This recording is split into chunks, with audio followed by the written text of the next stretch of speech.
딥시크는 되게 얘기가 많이 나오는데 지금까지는 뭐 AI라고 해서 우리가 제일 많이 접해보고 있는 것들이 챗 GPT예요.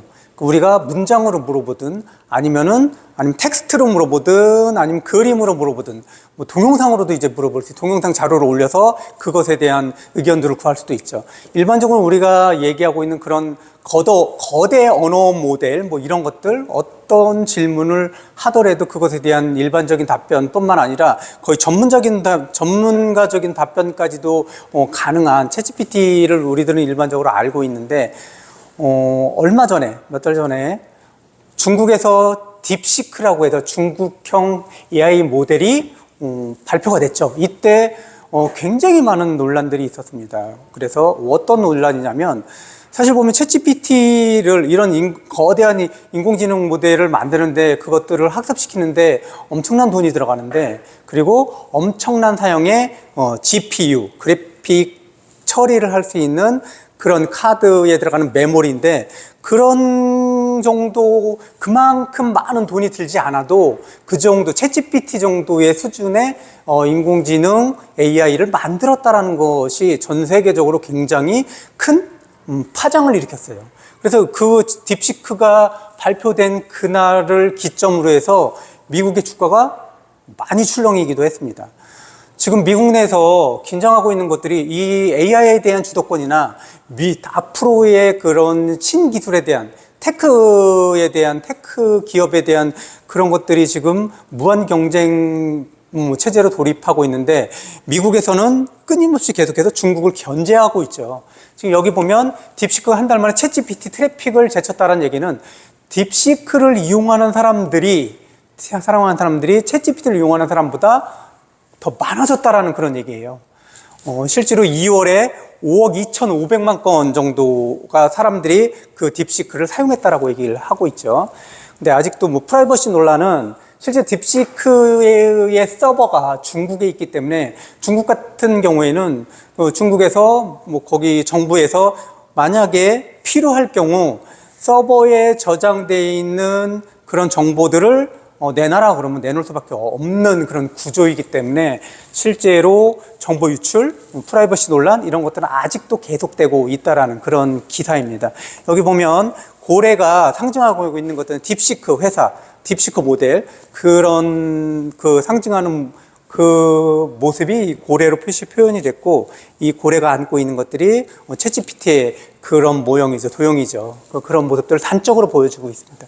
딥시크 보면 딥시크 안에는 모델이 두 개가 있어요. 일반적으로 챗GPT도 거의 동일한 구조인데 딥시크 같은 경우는 개발했다고 그때 발표났던 것들이 R1, 그러니까 V2 이런 모델이었는데 실제 V2 같은 경우는 다른 챗GPT도 그렇지만 모든 범용 질문에 대해서 답변하고 있는 그런 구조라는 거죠.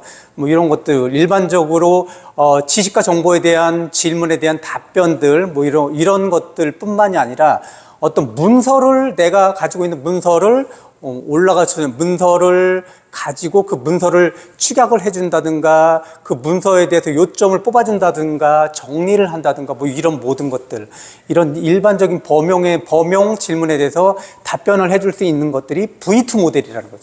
사실 V2 모델은 여러 가지 모든 질문들을 다 해결할 수 있는 그런 능력을 가지고 있기 때문에 V2 모델이 훨씬 더 제작하는데 기간도 많이 들고 돈도 많이 들죠. 그러니까 R1 모델 같은 경우는 단적으로 설명하면 대부분 텍스트로 질문하고 텍스트로 답변을 받는 그런 형식이에요. 어떻게 사용되냐면 R1 모델 같은 경우는 추론형 모델이라고 하는데 이거는 뭐 고도의 수학적인 문제를 추론한다든지 과학적인 문제를 추론한다든지 이때 사용된다라는 거죠. 그러니까 어떤 특화된 영역에 대해서 집중도 있게 거기에 대해서 학습을 시키기 때문에 실질적으로 V2 모델, 일반적인 모델보다는 훨씬 더 비용은 적게 든다라는 거죠. 이 딥시크에서 내놓은 V2 모델이라든지 R1 모델 같은 추론형 R1 모델 같은 경우가 챗GPT에서 내놓은 추론형 모델이나 아니면 범용 모델 이런 것들의 수준과 거의 비슷하게 올라가 있지 않느냐라고 해서 미국 내에서도 그렇고 다른 유럽에서도 그렇고 아시아 쪽에서도 굉장히 많은 파장을 일으켰어요. 왜 그러냐 하면 미국 내에서 계속 끊임없이 이런 중국의 AI에 대한 그런 것들 또는 신기술에 대해서 계속 이것들을 견제하고 있었는데, 그래서 미국 내에서도 반도체, 그러니까 AI에 들어간 AI를 학습시키는 그런 반도체, 고성능 반도체인 뭐 HMM, 뭐 그 GPU 고성능 GPU인 HMM 같은 경우가 중국으로 흘러 들어가는 것들을 강력하게 막았는데, 이 딥시크는 그렇게 고성능 반도체가 필요하지 않다라는 것들을 단적으로 보여줬다라는 것이고, 그리고 실질적으로 비용도 챗GPT가 만들어졌던 그런 비용보다 한 5분의 1 정도로 만들었다라는 것들을 발표가 되고 나서 각국에서 굉장히 파장이 일어났다라는 거죠. 앞으로도 지금 중국 내에서 이런 딥시크 외에 다른 AI 모델들이 계속해서 끊임없이 지금 개발이 되고 있는 상황이라서 미국 내에서도 손 놓고 바라볼 수만은 없다라는 거죠. 미국 내에서는 사실 보면 챗GPT, 오픈 AI에서 개발한 챗GPT뿐만이 아니라 사실 우리가 잘 알고 있는 일론 머스크의 X에서 만든 XAI, 뭐 이런 것들, 그록이라는 것들이 있죠, AI. 그리고 구글에서 만든 제미나이, 뭐 이런 것들, 이런 AI들이 끊임없이 계속 나오고 있다라는 거죠. 앞으로 당분간이 아니라 지금부터 한 10년이든 20년이든 AI 전쟁은 끊임없이 일어날 것이고, 그렇다면 우리나라에서도 이 AI 모델, 그냥 오픈 AI에서 만든 챗GPT라든지, 뭐 딥시크라든지, 제미나이, 뭐 이런 것들을 이용만 할 것이냐라는 그런 회의가 든다라는 거죠. 사실 보면 네이버나 아니면 카카오 같은 경우 자체적인 그런 AI 모델을 만들려고 했는데, 네이버는 지금 계속해서 클로버 X라는 그런 자체 AI 모델을 계속해서 개발하고 있는 상태고, 카카오 같은 경우는 자체 AI를 만들려고 하다가 이제 어떻게 돌아섰냐면 기존의 AI, 챗GPT 같은 것들을 사용을 해서 어떤 어플리케이션, 웹에 사용해서 그 기능들을 좀 다른 것에 특화된 서비스를 제공하는 이런 쪽으로 방향을 선회하고 있습니다. 그럼 보면 중국의 AI 딥시크만이 아니라 얼마 전에는 중국의 전기차 회사, 그러니까 전 세계적으로 제일 큰 전기차 회사라고 할 수 있죠. BYD라고 하는 회사, 비아드라고도 얘기하는데, 이 비아드에서 전기차에서 관건이 배터리하고 자율주행인데, 이 배터리를 얼마나 빠르게 오랫동안 자동차를 운전할 수 있게끔, 그 자동차를 운전하는 시간 얼마나 빠르게 충전하느냐가 관건이었는데, 얼마 전에 비아드에서 5분을 충전해서 400km를 달릴 수 있는 그런 배터리 시스템을 만들었다고 합니다.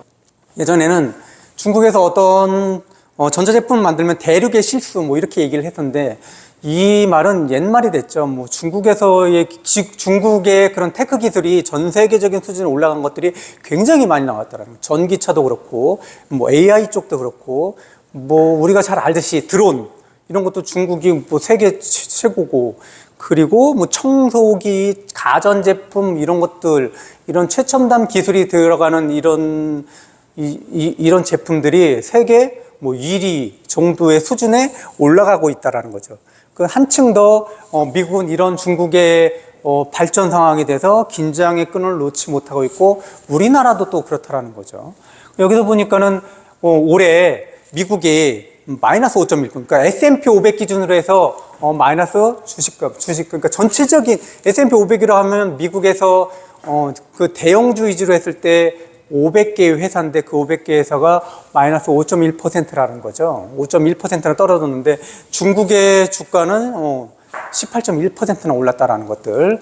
이렇게 해서 양쪽에 중국이나 미국 같은 경우는 주가가 떨어지고 있고, 중국 같은 경우는 주가가 오르고 있다. 뭐 그것과 아울러서 지금 계속해서 발전하고 계속해서 새로운 것들이 계속 나오고 있는 중국의 그런 기술력, 중국의 새로운 제품들에 의해서 중국에 대한 투자들이 점점점 많아지고 있고, 미국에 대해서는 점점점 줄어들고 있는 그런 상황에 대한 내용들이 지금 이 기사로 지금 나왔습니다.